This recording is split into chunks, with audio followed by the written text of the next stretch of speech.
Muy buenas tardes a todos. Muchas gracias por estar hoy aquí con nosotros. Hoy vamos a tener un nuevo discurso de ingreso en el Instituto. Será Cristina Tarrero Alcón la que esté con nosotros esta tarde con un tema muy interesante. Primero decirles que Cristina es doctora en Historia del Arte por la Universidad Complutense de Madrid. Es vocal de la Asociación de Museólogos de la Iglesia y directora del Museo de la Catedral de la Almudena. Hizo su tesis doctoral con el título Santa María la Real de la Almudena. Después ha hecho infinidad de exposiciones junto con todo el equipo de la Catedral de la Almudena, como es el altar de plata de la Virgen de la Almudena, mantos reales de la Virgen de la Almudena, el Santo Niño del Remedio, María Inmaculada 250 años, patrona de España, Santa María la Real de la Almudena en su concepción admirable, San Isidro, patrón de Madrid, los desposorios místicos de Santa Teresa y un largo etcétera. Ha colaborado con la Delegación de Enseñanza en la formación al profesorado, impartiendo clases sobre las raíces cristianas de Madrid y los templos de Madrid. Ha dado conferencias, muchas de ellas sobre la Virgen de la Almudena y sobre otros temas relacionados también con la Catedral de la Almudena. ¿Y qué les diría? Que claro, después de decirles yo Virgen de la Almudena, ustedes esperan que Cristina hoy nos vaya a hablar de la Virgen de la Almudena, pero no. Este discurso de ingreso va a ser algo distinto de lo que tenemos por costumbre escuchar en las conferencias de Cristina. Hoy nos va a hablar de un legado para Madrid, la pasión por el arte y la historia de Carmen Sánchez y María Teresa Ruiz Alcón. Dos personas que muchos de nosotros las conocemos, otros muchos a lo mejor no las conocen tanto, pero yo creo que en cualquier caso va a ser tremendamente interesante todo lo que nos va a contar Cristina hoy y lo que vamos a aprender seguramente de estas dos señoras que han vivido volcadas totalmente en el arte. No me quiero yo alargar mucho más para que Cristina tenga el tiempo suficiente para contarles todo lo que viene a decirnos. Muchísimas gracias a todos y Cristina, tienes la palabra. Bueno, buenas tardes a todos. En primer lugar, quiero agradecerles su presencia. Para mí es un honor ingresar en el Instituto de Estudios Madrileños y, por tanto, quiero agradecer al Instituto, a la institución, en el haberme acogido, ¿no?, como miembro, porque para mí es muy importante. Quiero especialmente dar las gracias a María Teresa, porque desde el principio, desde hace muchos años, me ha dado su ayuda y su apoyo. Ya con mi tesis doctoral, cuando tuve muchos problemas para buscar documentación, para localizarla, con el director de tesis, con Paco Portela, que además compartimos director de tesis, y ella me ayudó muchísimo y me ha animado mucho incluso a incorporarme al instituto, así que se lo agradezco enormemente, ¿no? También quiero agradecer mucho al Cabildo Catedral de la Catedral el haberme, para quienes trabajo, y especialmente entre ellos a don Jesús, que ha venido a oírme, que confió en mí hace 17 años el Museo de la Catedral de la Almudena, y se lo agradezco, ¿no? También, por supuesto, a mis compañeros de trabajo, a mi familia y todos los que desde el principio me han apoyado, ¿no? También aquí hay caras conocidas, amigas de María Teresa Ruiz Alcón y amigos de Carmen Sánchez, y por tanto, para ellos también quiero agradecerles su presencia. Desde el año 1951, el Instituto de Estudios Madrileños se ha dedicado apasionadamente a resaltar y relatar la vasta historia de Madrid, preservando y explorando su rico legado a través de diversas publicaciones, conferencias y programas de formación. Carmen y María Teresa vivieron en esta ciudad. Aquí residieron, trabajaron y su dedicación puede servir para inspirar a las próximas generaciones. La ciudad se nutre con estos legados. Algunos permanecen en la memoria colectiva, mientras que otros quedan en el olvido. El Instituto de Estudios Madrileños se erige como un lugar idóneo para honrar la historia de estas dos mujeres, cuya herencia silenciosa queda en los rincones de la ciudad. La presente generación de mujeres tiene una deuda ineludible con aquellas que a lo largo de los siglos trabajaron en el anonimato y sin esperar reconocimiento. Aunque el siglo XXI se enorgullece del avance del trabajo femenino y lidera la revolución por los derechos de la mujer, Es fundamental reconocer a las mujeres que lucharon incansablemente a lo largo de la historia por su familia, sus hijos o por alcanzar posiciones de responsabilidad. Algunas de estas mujeres son muy conocidas y su labor permanecerá siempre. Su vida ejemplar y excepcional no pasó desapercibida.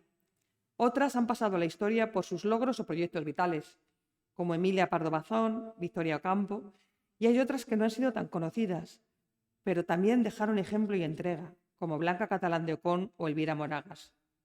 Todas ellas merecen igualmente nuestro reconocimiento, pues fueron consecuentes con sus principios, ya fuera en defensa de la fe, la familia, la botánica, la medicina, la literatura o la política. A pesar de sus diferencias, a estas mujeres les unía la pasión y el compromiso. Muchas no eran activistas proactivas en defensa de los derechos de la mujer. Simplemente actuaban según sus principios y eran consecuentes con sus ideales, sirviendo así de ejemplo para generaciones venideras. Aquí están nuestras protagonistas. Carmen y María Teresa disfrutaron plenamente de su vida, su profesión y sus pasiones, siempre con integridad y determinación, dejando un rico legado para Madrid. Eran mujeres muy distintas, pero tenían rasgos comunes que las hacían similares. ¿Cómo eran realmente? ¿Qué vínculo las unía? ¿Qué legado dejaron en nuestra ciudad? Estas preguntas nos pueden asaltar desde el momento en que nos enfrentamos ante dos biografías tan diferentes. Carmen Sánchez podía haber quedado como una maestra más, y solo en el recuerdo de aquellos que la conocieron, sus amigos y su familia. Fue una directora y profesora de colegio entregada como tantas hay en el mundo. Sin embargo, su decisión final, dejando su patrimonio al Museo del Prado, asegurará su recuerdo para el futuro, incluso para aquellos que nunca tuvieron el privilegio de conocerla. En la preservación de este legado ha tenido un papel relevante Pedro José Martínez, conservador de pintura del siglo XIX del museo, que comisarió la exposición de las obras adquiridas con su patrimonio. María Teresa Ruiz Halcón, Tere para amigos y familiares, fue jefe del Tesoro Artístico en Patrimonio Nacional. Sí dejó escritos que la recordarán, pues sus guías y publicaciones, que son base para muchos investigadores actuales, siguen circulando y se encuentran en las bibliotecas, pero están siendo reeditadas con nuevos datos y algunos de los nuevos conservadores ya no conocen su trabajo. Por ello es importante que su recuerdo continúe resonando. Es inevitable que el tiempo pase para todos, y aunque generalmente tendemos a olvidar a aquellos que nos precedieron, resulta obligado reflexionar sobre el ejemplo de nuestros antecesores. A menudo, con cierta nostalgia inicial, recordamos sus logros, pero con el tiempo su recuerdo puede desvanecerse hasta que en unas décadas ya no queden huellas de ellos en nuestra memoria colectiva. Algunos podrían describirlas como mujeres adelantadas a su tiempo, y podría ser así, pero creo que esta afirmación no las define por completo, porque sí vivieron en su época y en su tiempo. Quizá rompieron moldes y no se dejaron llevar por modas o convencionalismos sociales, pero se conocieron y respetaron. Su vida se basaba en principios éticos y morales sólidos, aunque diferentes, una desde una perspectiva laica de la vida y la otra desde su profunda fe y religiosidad. En la actualidad, el mundo parece estar polarizado, con posturas enfrentadas. Sin embargo, entre la gente común que no aparece en los medios, esto no suele ser así. Existe un respeto y una disposición a la escucha, donde se reconocen tanto las diferencias como las similitudes, permitiendo una convivencia cordial. En este caso, el arte y la historia se entrelazaron en sus vidas. Ambas amaban su profesión y compartían la pasión por las humanidades y el descubrimiento de otras culturas. A pesar de tener vivencias y trayectorias diferentes, se encontraron a finales de los años 70 y principios de los 80 en la Asociación de Amigos de los Castillos. Sus intereses comunes las llevó a viajar con esta asociación. Tere solo lo hizo de forma puntual. Pronto dejó de viajar con ellos, pues su proyecto de vida discurrió por otros caminos. Y Carmen, aunque estuvo más participativa en la asociación, viajó especialmente con amigos y familia, realizando sus propios recorridos. Por sus ideales políticos, Carmen era una persona liberal y María Teresa conservadora. Por sus creencias, Carmen era agnóstica y María Teresa religiosa. Sin embargo, estas diferencias hacían ver dos puntos de vista de la misma realidad. Así, Carmen defendía que para entender la historia y el arte de Europa y de España se debía tener unos conocimientos profundos de la religión católica. En cambio, Tere era católica, vivía su fe en profundidad y le encantaba viajar, pero también conocer otras culturas y aprender de otras religiones. Ellas afrontaron la vida de forma muy diferente, con proyectos vitales disímiles, pues Carmen fue empresaria, muy independiente y preferiría vivir en soledad. Y Tere era funcionaria.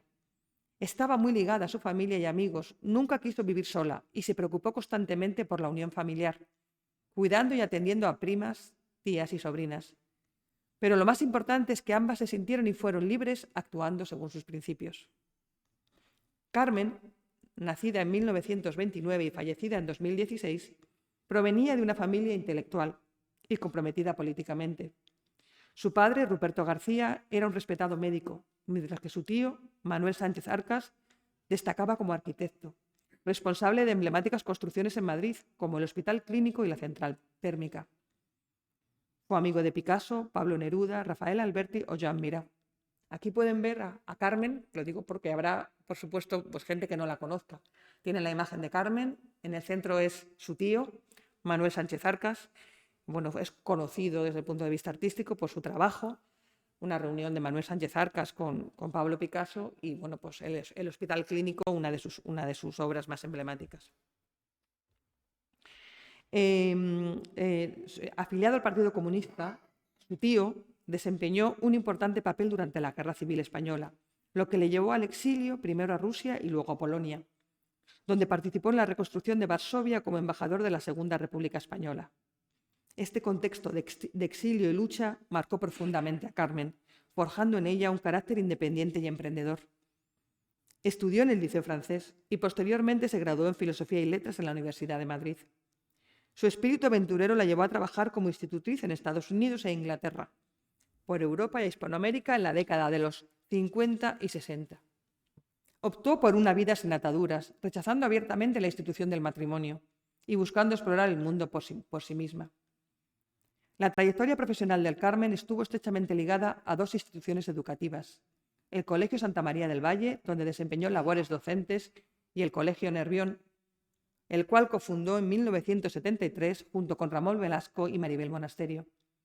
En el Colegio Nervión, Carmen ejerció labores tanto de directora como de profesora hasta su jubilación en 1999. Sin embargo, limitarnos a estos logros profesionales sería pasar por alto aspectos fundamentales de la vida de Carmen. Más allá de su carrera, Carmen era una apasionada del arte y la historia, con sólidas convicciones políticas. Su amor por la cultura se manifestaba en su dedicación tanto en el aula como en la vida cotidiana. Toledo ocupaba un lugar especial en su corazón. Tanto es así que decidió adquirir una vivienda allí desde la cual podía contemplar la majestuosa catedral. Un lugar que reflejaba su profundo apego por la historia y la belleza arquitectónica. La música también ocupaba un espacio relevante en su vida. Sus amigos la recuerdan con cariño por siempre tener música ambientando su hogar, especialmente el Adagio de Albinoni. Su vida personal estaba estrechamente vinculada a las dos hermanas de su padre, Asunción y María, con quienes viajaba y recorría el mundo, tanto en vacaciones como Semana Santa como en verano. María Teresa Ruiz Halcón, nacida en Segovia en 1922 y fallecida en agosto de 2018, fue criada por su tío Julio tras la muerte de sus padres, Perfecto Ruiz y Pilar Halcón. Su padre había sido secretario y amigo personal de José Canalejas. Su abuela Antonia desempeñó un papel crucial al alentar a María Teresa y a su hermana María Antonia a buscar una educación que les permitiera forjarse un futuro independiente de su tío. Durante la Guerra Civil, María Teresa finalizó el bachillerato en Segovia, junto con su hermana, estudiando posteriormente en la institución San Luis de los Franceses. Ambas estudiaron para maestras, pero decidieron completar su formación. María Antonia optó por asistencia social, mientras que María Teresa se inició en las letras. Ahí en la imagen tienen, pues, los que no la conocen, a María Teresa, Segovia, su Segovia natal, la foto de la boda de sus padres que salió en prensa junto con la nota de prensa y la invitación de boda. Y bueno, la foto del cadáver de Canalejas en primer plano, aquel hombre con bigote es su padre Perfecto Ruiz, que fue el que, bueno, pues fue un amigo muy cercano a José Canalejas. En su trayectoria profesional estuvo estrechamente ligada a Patrimonio Nacional desde el año 1954. Se graduó en la Facultad de Filosofía y Letras en la Universidad de Madrid, obteniendo el doctorado en 1962, en la misma institución con una tesis doctoral que versaba sobre el Palacio de Río Frío.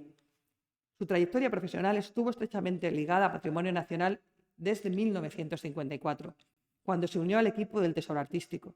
Al año siguiente, en 1955, fue designada conservadora de dicho tesoro, que estaba bajo la dirección de Paulina Junquera. María Teresa formaba parte de un equipo mayoritariamente femenino en el Tesoro Artístico de Patrimonio Nacional, tal y como lo recordó Concha Herrero en un conmovedor homenaje escrito tras su fallecimiento. Estas mujeres no recibían el reconocimiento profesional que merecían, a pesar de las reclamaciones realizadas en repetidas ocasiones por María Teresa y Paulina.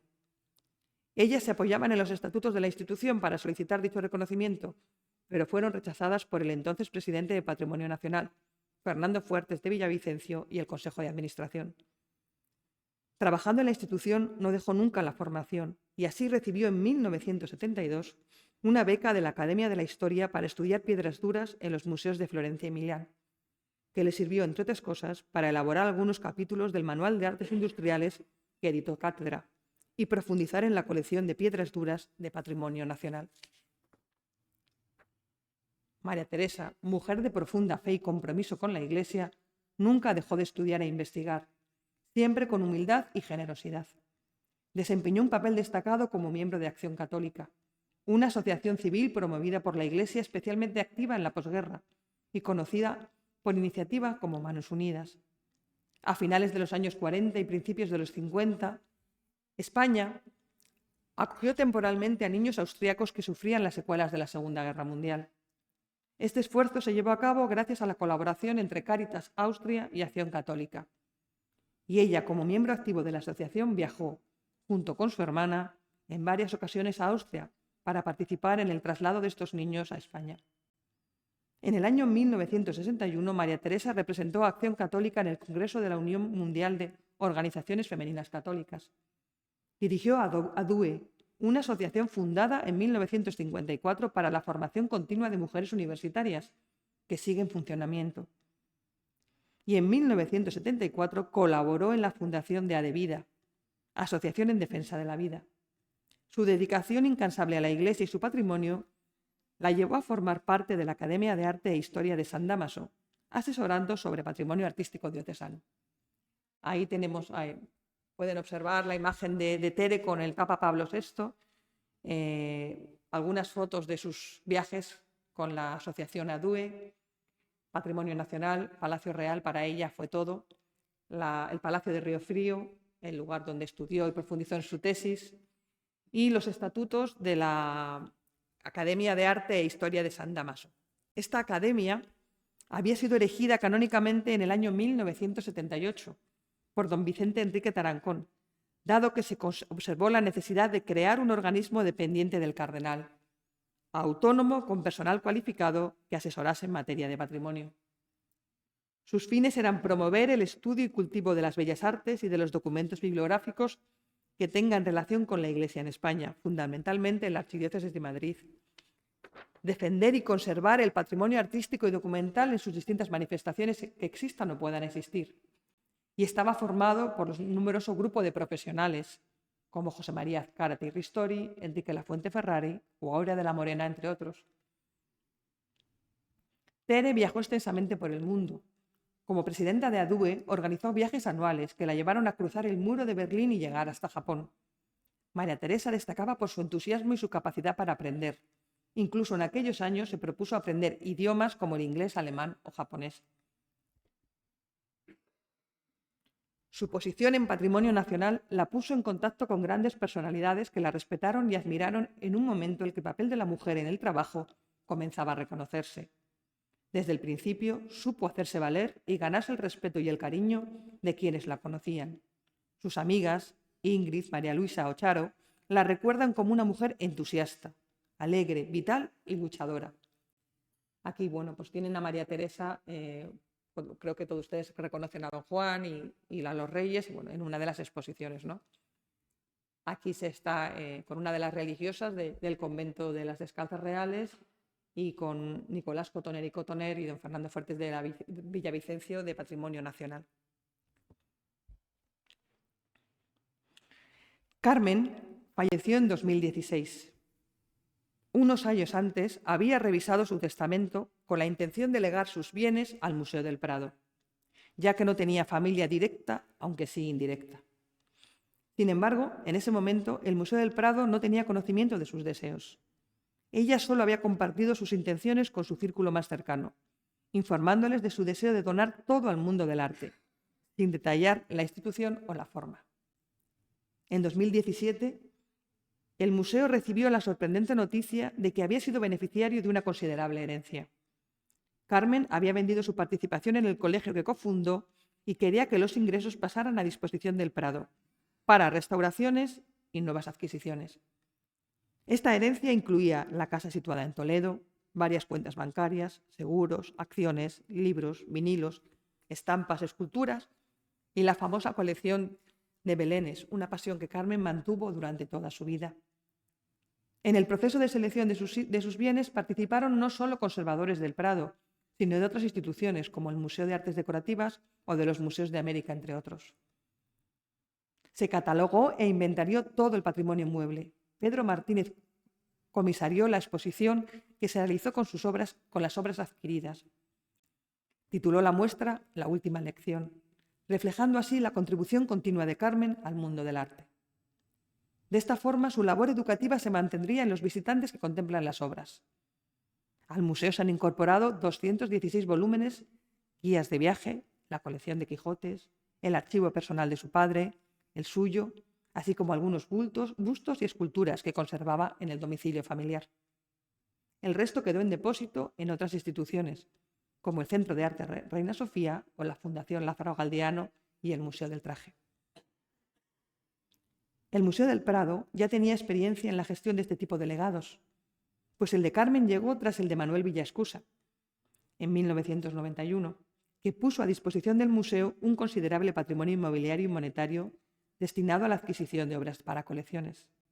También en 2015 llegó el de Plácido Arango, que donó 25 obras maestras de su colección de arte antiguo, de artistas como Pedro Campaña, Luis de Morales, Luis Tristán o Francisco Zurbarán. Y en 2017 el museo recibió la donación de 6 pinturas de Óscar Alzaga. Más tarde, en 2020, el patrimonio procedente de Juan José Luna, conservador y jefe de departamento en la institución, que dejó una herencia generosa para la adquisición de obras de arte. La diferencia entre el legado de Carmen y el de Juan José Luna radicaba en si se podía adquirir solo pinturas o también otros tipos de objetos, como esculturas o grabados. En el caso de Carmen, se optó únicamente por la adquisición de pinturas, ya que así lo especificaba su testamento. Por su parte, el Colegio Nervión, institución a la que Carmen dedicó su vida, incorporó parte de sus libros a la biblioteca del centro. El aprecio de Carmen por el museo no fue un amor repentino, aunque en los registros de la institución no consta nada antes de 1997, año en que se inscribió en un curso de pintura. Sin embargo, quienes fueron sus alumnos sí recuerdan esa pasión por la institución a la que los llevaba para explorar el arte. En la actualidad, en pleno siglo XXI, es común ver a jóvenes visitando las salas del museo para admirar obras como las Meninas o las Hilanderas, siguiendo la línea actual de los proyectos educativos que incorporan salidas trimestrales. Pero en los últimos años de la década de los 70 y principios de los 80, estas salidas no eran tan frecuentes. Carmen alentaba estas excursiones, que no se limitaban al Prado, sino que también incluían otros museos, como el de Historia Natural o la Fundación Juan March, donde se celebraban conciertos y exposiciones temporales, e incluso el colegio organizaba salidas para asistir a representaciones de obras clásicas en el Bellas Artes. Carmen estableció durante sus años de docencia una relación personal con algunos de los alumnos del centro. Esa relación se basaba en la complicidad y el entendimiento. Algunos eran brillantes, otros no tanto. Algunos simpatizaban con ella políticamente, otros pensaban de forma diametralmente opuesta. Pero todos ellos se sintieron embargados por su personalidad. Así lo demuestra el audio que les envió desde el hospital, agradeciéndoles su cariño y preocupación. Fátima, Susana, Pedro, José Ramón, Iñaki son solo algunos de los nombres de sus alumnos cercanos. Cada uno de ellos tiene una anécdota, una frase cariñosa o un recuerdo que atesora con cariño. Me atrevo a citar unas palabras de Iñaki Soto sobre Carmen que creo que son esclarecedoras, porque tras ellas descubrimos verdaderamente a la mujer. Gracias a ella conocí que más allá de todo prejuicio, merece la pena conocer a la persona. Me enseñó a amar la historia, la nuestra, la imborrable, la del héroe anónimo, la de los hechos pequeños que al sumarlos conforman la verdad del pasado, no la batalla grandilocuente, que también cuenta, sino la del paso silencioso de su protagonista cotidiano, porque detrás de cada gesta, cada victoria, cada derrota, hay personas que dejaron su vida, dieron sus ideales o actuaron sin finalidad de recompensa alguna. Me hizo adorar a España, la total, la entera, no solo la parte de la que nuestros mayores, con mayor o menor fortuna, fueron protagonistas. Y todo ello queda recogido como si de notario se tratara, a partir del arte. Carmen no dejó nada a la improvisación. Quiso incluso preparar su último adiós, su muerte. Dejó escrito cómo quería su entierro. Estas últimas voluntades fueron gestionadas por su amigo, Ramón Velasco, sus hijos, Álvaro y Leonardo Velasco, y sus alumnos que la consideraban de la familia. Fiel a sus principios, solicitó un entierro laico, aunque quién sabe si la providencia o la casualidad la llevaron a que se produjese el 16 de julio, día de la Virgen del Carmen. Quería que un cuarteto tocase el Miserere de Allegri y que sus alumnos la recordasen. El texto que redactó y leyó Fátima recordaba la dureza de la pérdida, la complejidad de sus últimos deseos y la delicadeza en el trato, su delicadeza en el trato diario y cómo siempre que visitaba a alguien acudía con bombones, o su gusto por las flores, o anécdotas escolares, como una de sus típicas frases: guapines, la nota se compone de conocimiento más actitud, X igual a C más A. Que lo recuerdo. Tere dedicó más de 30 años de su vida al patrimonio nacional, colaborando en la revista Reales Sitios e inventariando y catalogando el considerable número de piezas que atesora. Estableció relaciones sólidas con diversos centros de investigación, tanto a nivel nacional como internacional, incluyendo el CSIC, la Real Fábrica de Tapices o la Academia de Historia de San Fernando. Tal y como afirmó Concha Herrero, estas conexiones la llevaron a colaborar con destacados investigadores como Elisa Bermejo, Víctor Nieto, Antonio Monet o Balbina Martínez Cabiró.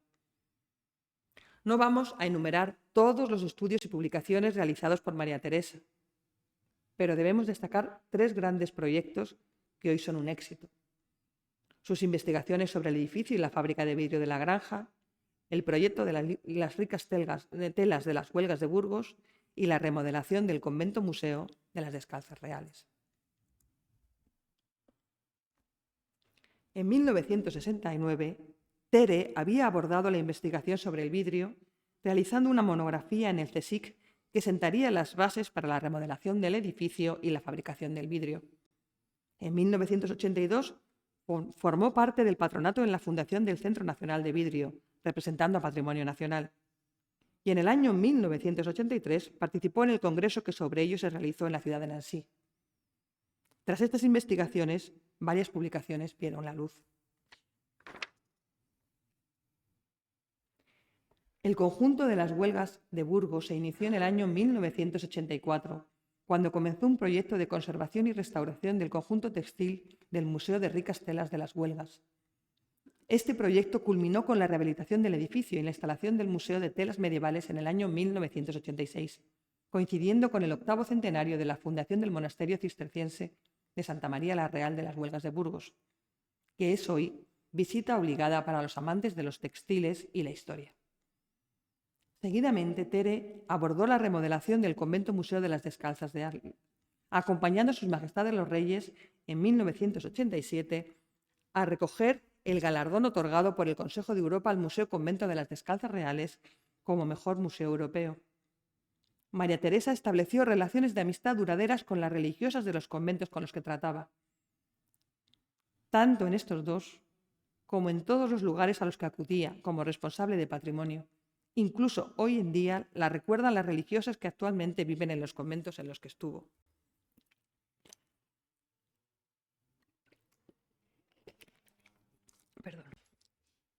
En paralelo a este trabajo, María Teresa se interesó por la colección de bronces de Patrimonio Nacional.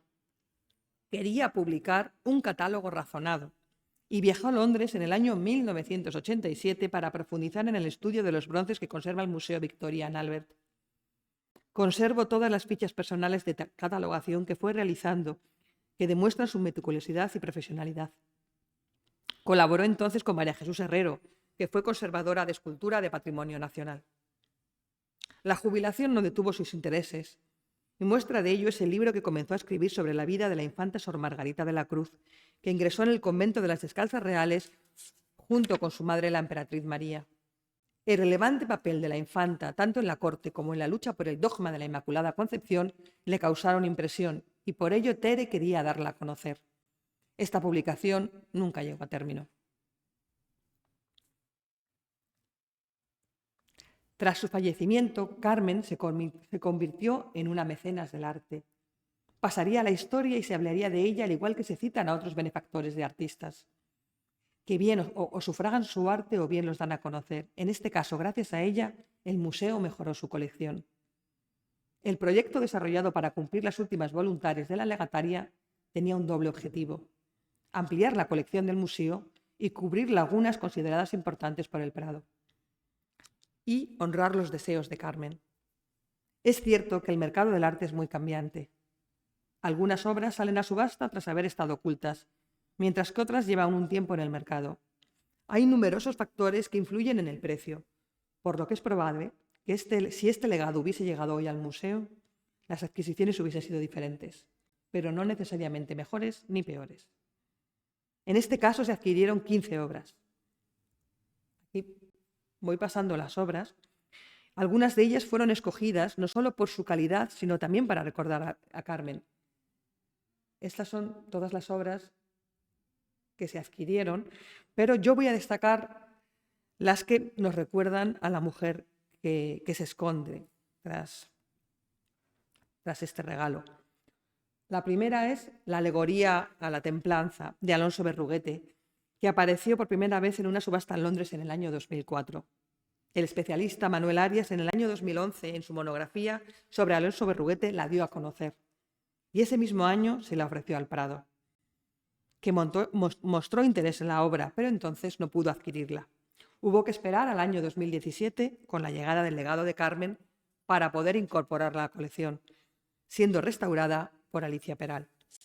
Este lienzo, además de ser una obra muy significativa para el museo, posee en el fondo un fragmento de la isla Tiberina, lugar donde estuvo el famoso templo de Asclepio o Esculapio, dios romano de la medicina, un homenaje sin duda a Ruperto Sánchez, su padre.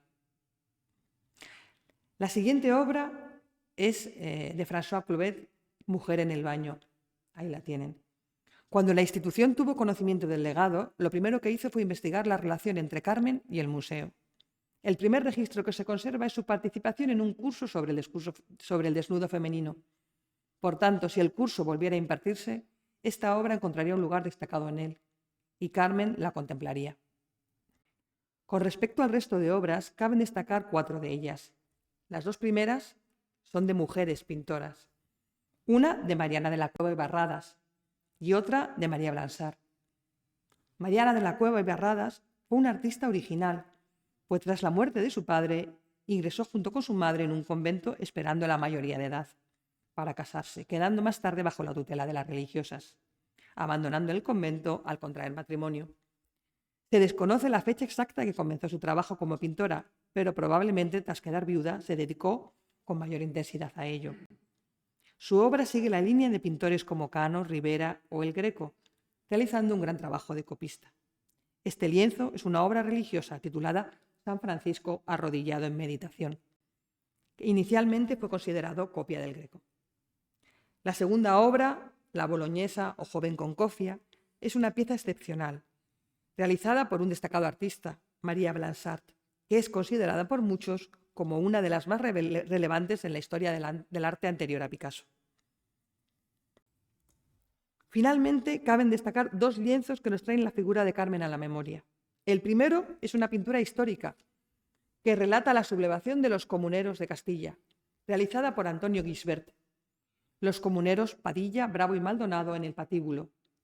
Es una réplica de la que el mismo autor había realizado 2 años antes para el Congreso de los Diputados, con gran éxito en las Exposiciones Nacionales de Bellas Artes. Guisbert volvió a pintarla 2 años más tarde en París, donde residía en ese momento. Esta obra aparece en numerosos libros de historia, y Carmen seguramente la ha explicado. También nos recuerda el trasfondo revolucionario de la familia. Por último, la Virgen del Carmen imponiendo el escapulario San Simón Stock, de Gabriel Antonio Corbosier. La pintura reproduce un grupo escultórico que estaba en la iglesia del Carmen de Madrid y había sido realizado por Juan Sánchez Barba. Durante la Guerra Civil Española, el conjunto se quemó y solo se conserva la imagen de la Virgen. Este lienzo aborda una temática muy habitual en el siglo XVII y nos recuerda su onomástica. María Teresa falleció en agosto de 2018. La Casa Real y Patrimonio Nacional enviaron a la familia un telegrama de condolencias. Concha Herrero, que fue conservadora de tapices, en su cariñoso in memoriam recordó su dedicación a la institución. Con ella tenía lazos familiares y una relación muy estrecha de amistad y cariño. He querido poner ahí el in memoriam de Concha Herrero, que quería haber venido pero no ha venido porque su cariño con María Teresa ha sido siempre especial y fue la que más la recordó tras su fallecimiento, ¿no? Muy afectuosos con la familia fueron los trabajadores de patrimonio. Algunos todavía están en activo, pero las nuevas jornadas de conservadores, lógicamente, no la conocen. Y con los años su nombre quedará limitado a las bibliotecas y familiares. Ahora el proyecto de gestión de las colecciones es diferente. El mundo de la conservación y musealización también es cambiante. Las guías se han reeditado y la Galería de Colecciones Reales ha modificado el antiguo proyecto individualizado de los Reales Sitios. Por eso es necesario reivindicar su legado, el trabajo que realizó junto con el de otros conservadores de patrimonio que lucharon por dar entidad a cada una de las instituciones que conformaban el tesoro artístico.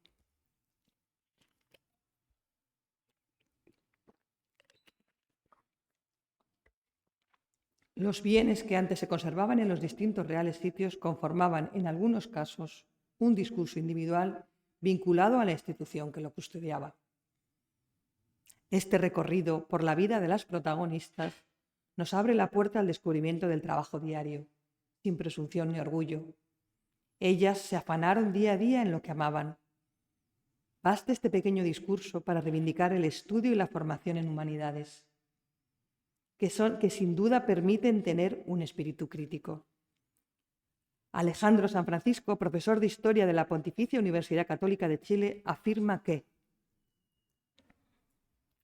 conocer, valorizar y proyectar la riqueza de la humanidad y trascendencia contenida en nuestra tradición y cultura permiten mirar el presente y el futuro cara a cara, con ánimo de superación, sin temores paralizantes ni aspiraciones postizas, que nos vienen sobreimpuestas desde la ideología, la calle o el mercado.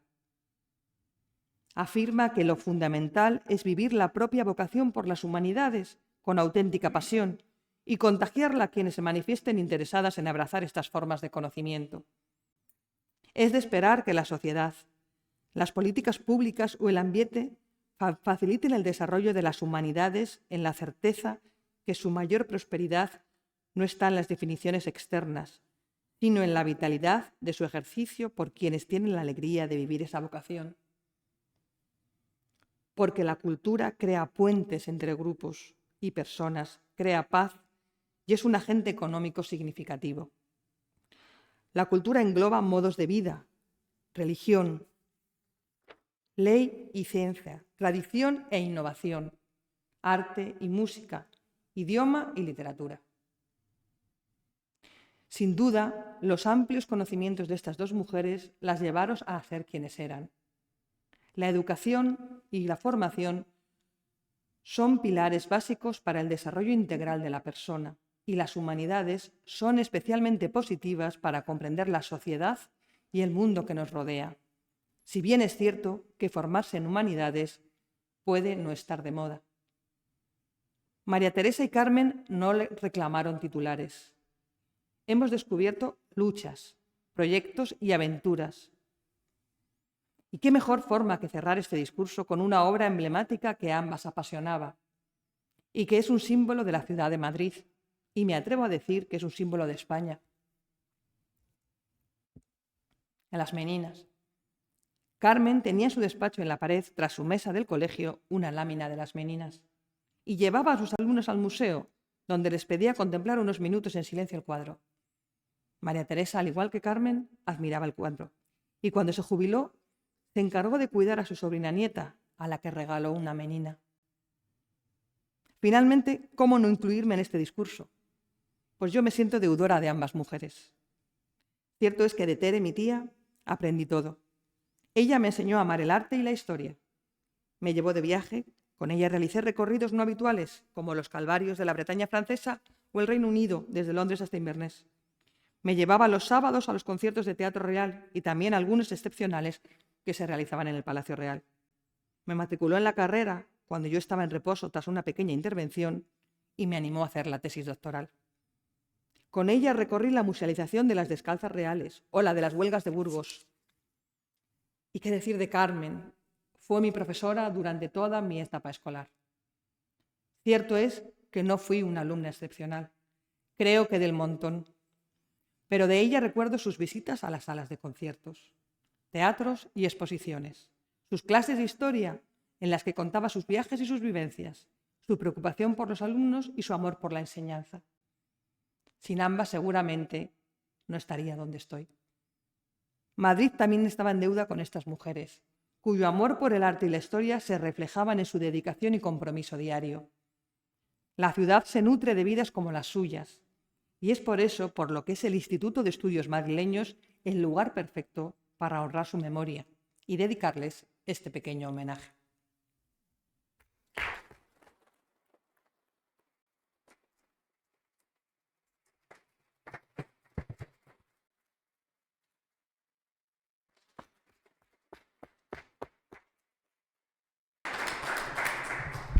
Bueno, ¿qué decirles después del rato que nos acaba de hacer pasar Cristina?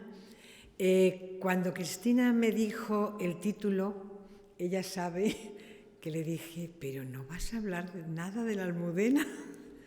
Entonces no lo entendí muy bien, ahora se lo agradezco enormemente porque nos ha puesto en contacto con estas dos personas. A ver, yo soy una de las personas que trabajé con María Teresa Ruiz Algón. Cada día venía a verme al archivo y cada día me preguntaba, ¿ha salido algún bronce nuevo? O sea, esa obsesión que tenía María Teresa por los bronces, por encontrar un bronce nuevo, y cuando yo estaba catalogando durante 12 años el fondo de jurídico y sabía todo lo que había dentro, decía, si te sale un platero, cualquier día te saldrá quien ha hecho los bronces del Salón del Trono. Entonces, ella disfrutaba, la estoy recordando, en una habitación que teníamos preparada cuando ella bajaba. Tenía una habitación en el archivo donde podía investigar, no estaba en la sala de investigadores, se le daba un trato de honor, como se merecía ella. Y entonces, de vez en cuando, yo entraba y digo, no vengo a decirte que tengo un bronce nuevo, pero vengo a saludarte. Siempre era tan afable, tan cariñosa, se aprendía tanto con ella. Ha sido una privilegiada. O sea, ahora entiendo muchas cosas, claro. O sea, se educa con Carmen y luego tiene la tía que la pasea por el mundo viendo arte.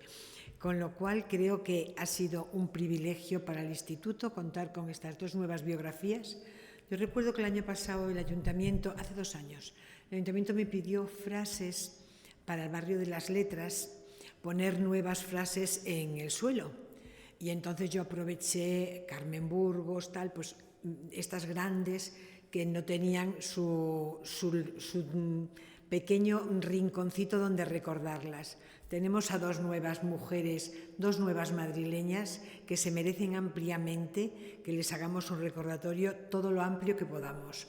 Así que, Cristina, enhorabuena, bienvenida al Instituto. Tú sabes Gracias por acogerme, porque sabes que... Tú sabes que yo llevo tiempo detrás de ti para que... Me ha ayudado mucho, me ha animado, me ha costado mucho. Porque... Sí, me decía, no, pero es que yo, digo, tú, es como que es que yo. O sea, tienes que estar como miembro de número. Estaba como colaboradora, pero hoy me siento muy emocionada y contenta de que ya llegues con todo de pleno derecho en el Instituto. Claro. Gracias, y gracias a todos por su asistencia. La próxima semana vamos a tener una gran conferencia también, porque viene Inmaculada Zaragoza, la directora de la Hemeroteca Municipal, que también ingresa y también lleva tantos años como directora de la hemeroteca, que yo creo que va a ser una conferencia también muy singular. Una gran mujer también, una gran especialista en Madrid, que yo creo que vale la pena venir a escucharla. Dame un beso muy grande.